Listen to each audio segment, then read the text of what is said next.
Most federally funded transportation projects require the recipient to apply some of their funds to match the federal funds.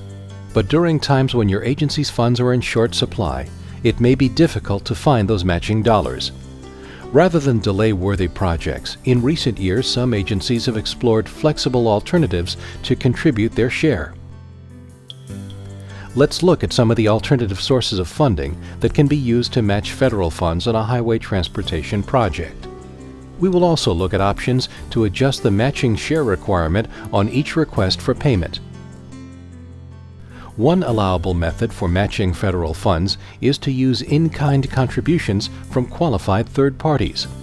As an example of how this method might be used on a project, imagine that you are planning to add an exit ramp on an interstate freeway, one that will provide access to a new business park. As part of your matching funds, you use land contributed by an individual. Such real property contributions, and even services, materials, equipment or facilities, can be counted towards your match contribution provided you give the contribution a fair market value and diligently follow the conditions set out by the regulations. When used to promote public-private partnerships, the regulations allow contributions from individuals, organizations, and other local agencies, who are considered to be a third party to the federal aid agreement. Under most conditions, a subgrantee is not considered a third party and cannot donate services, materials, equipment, or facilities. If the conditions are right, there are a number of additional potential funding sources that can be used as your match, but be certain to ask the right questions. For example, does your project provide access to a scenic byway? In some cases, funds from a federal land use agency, such as the U.S. Forest Service, may be used as your agency's match.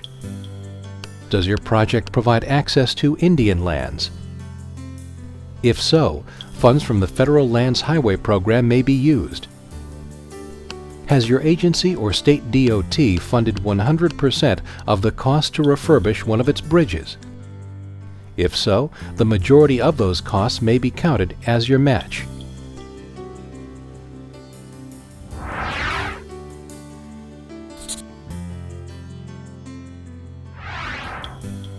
In addition to recognizing allowable sources of funding, it's also important to understand payment options. The most common is payment by payment, which offers consistent application of federal share of incurred costs throughout the life cycle of a project.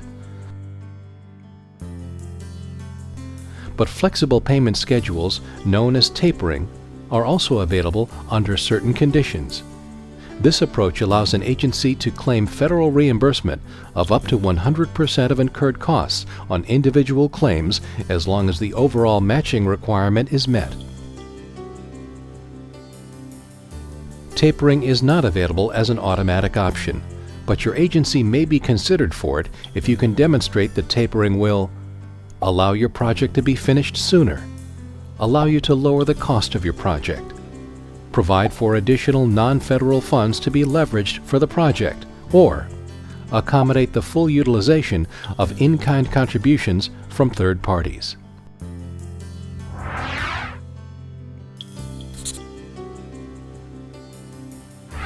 If your agency is able to maximize its dollars for the matching share of a federal aid project by using the alternative sources of funding and tapering options presented here, you are expected to comply with all federal requirements when accounting for project funds and costs.